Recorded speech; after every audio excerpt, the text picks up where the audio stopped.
দেখুন, আমরা জানি বাজারে ব্যাগ পাওয়া যায়, কিন্তু ব্যাগগুলো কি দিয়ে তৈরি হয়? এই দেখো, এ হচ্ছে ব্যাগের কাপড়।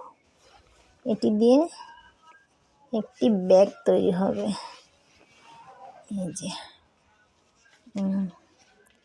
এটা একটা ব্যাগের কাপড়, এটা দিয়ে ব্যাগ তৈরি হবে। অলরেডি এখানে একটা ব্যাগ তৈরি হয়ে গেছে। এই একটা ব্যাগের কাপড়। বাজারে যে ব্যাগগুলো পাওয়া যায়, এই যে দেখো,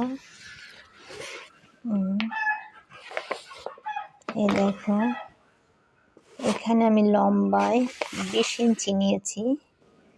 20, 40 ইঞ্চি লম্বা একটা কাপড়, 18 ইঞ্চি চওড়া।